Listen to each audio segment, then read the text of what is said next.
শৃঙ্খলা পরিস্থিতির উন্নতি, পতিত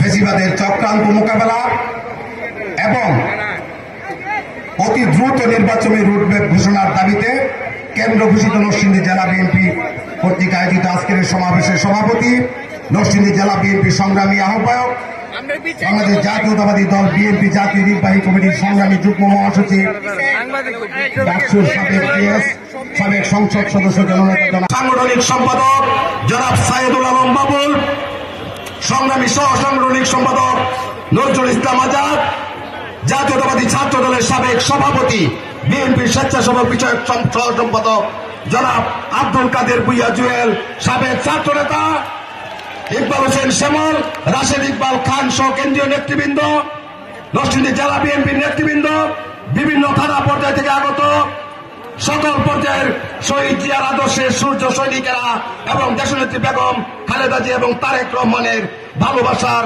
কর্মী সমর্থক বৃন্দ, সকলকে আমার পক্ষ থেকে জানাচ্ছি বিপ্লবী শুভেচ্ছা ও অভিনন্দন। সময় অত্যন্ত সংকীর্ণ, স্মরণ করছি অ্যাডভোকেট কবিরউদ্দিন ভূঁইয়া, জনাব শামসুদ্দিন আহমেদ এসাদ, জনাব মেজবুদ্দিন ভূঁইয়া ইরান, মিয়া মোহাম্মদ সেলিম সহ নরসিংদী জেলা বিএনপির সাবেক নেতৃবৃন্দ, আপনাদের সকলের কাছে দোয়া চাচ্ছি সদ্য প্রয়াত আমার মরহুম পিতা জনাব আলহাজ সুলতান উদ্দিন মোল্লার জন্য। বক্তব্য বেশি দীর্ঘায়িত করব না। আজকের যে দাবি খুব সহজ সরল দাবি, দ্রব্যমূল্য নিয়ন্ত্রণে আনতে হবে, কারণ আমাদের শহীদেরা জীবন দিয়ে গেছে এদেশের মানুষকে ভালো রাখার জন্য। ফেসিবাদের যে দুর্নীতি দুঃশাসনের বিরুদ্ধে লড়াই করে তাদের সবচেয়ে প্রিয় যে জীবনটা বিলিয়ে দিয়ে গেছে। আমরা দেখেছি আমাদের সহযোদ্ধা কিছুক্ষণ আগে মঞ্চে এসেছে, তার চোখের আলো নিভে গেছে এই আন্দোলনকে বিজয়ী করার জন্য। আজকে আমাদের দাবি খুব পরিষ্কার। আমরা দেখতে পাচ্ছি যে বর্তমান সরকারের কিছু এড়িয়ে দেওয়া কিছু ব্যক্তিবর্গ সংস্কারের কথা বলে নির্বাচনকে পিছিয়ে দেওয়ার কথা বলে। আমরা বলতে চাই, বাংলাদেশ জাতীয়তাবাদী দলের ভারপ্রাপ্ত চেয়ারম্যান জনাব তারেক রহমান, আপনাদের সংস্কার যখন আপনারা স্বপ্নেও দেখেন নাই, তখনই 2023 সালে 13 জুলাই বাংলাদেশের রাষ্ট্র মেরামতের রূপরেখা এবং সংস্কারের জন্য 31 দফা ঘোষণা করেছেন। তাই এই দেশ, এই জনগণের প্রয়োজনে, রাষ্ট্র মেরামতের প্রয়োজনে যে সংস্কার, সেই সংস্কারের কথা বিএনপি এবং আমাদের নেতা জনাব তারেক রহমান আগেই অনুধাবন করেছেন। আপনারা কি সংস্কার করবেন, কোন সংস্কারে কতদিন সময় লাগবে সে কথা বলতে পারছেন না, শুধু সংস্কারের কথা বলে আজকে নির্বাচন পিছিয়ে দেশকে একটি অস্থিতিশীলতার দিকে নিয়ে যাচ্ছেন। দেশের মানুষের যে ভোটের অধিকার হারিয়ে মানুষ তার জীবন বিলিয়ে দিয়ে আবারও জনগণের অধিকার প্রতিষ্ঠার জন্য যে সফলতার দ্বার প্রান্তে গিয়েছে, সেই সফলতাকে আবারও আপনারা ব্যর্থ করে দিবেন না।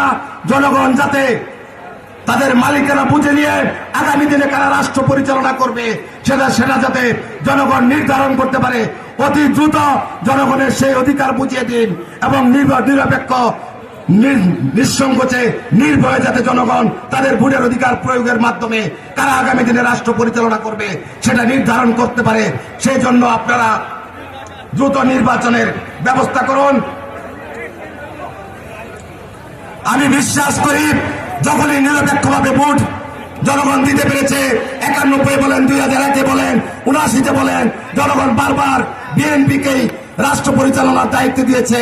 আমাদের নেতা জনাব তারেক রহমান যে 31 দফার ঘোষণা দিয়েছেন, এর মধ্যেই রাষ্ট্র এবং জনগণের সকল সমস্যা সমাধানের বর্ণনা দেওয়া আছে এবং জনগণ আবারও দেশনেত্রী বেগম খালেদা জিয়া, তারেক রহমান এবং বিএনপির নেতা কর্মীদের যে অধিকার আদায়ের সংগ্রাম করতে গিয়ে যে ত্যাগ তিতিক্ষা করেছেন, তার বিনিময়ে আবারও বিএনপিকেই রাষ্ট্র ক্ষমতা, রাষ্ট্র পরিচালনার দায়িত্ব দেবে এবং 31 দফার মাধ্যমে বিএনপি জনগণের সমস্যার সমাধান করবে।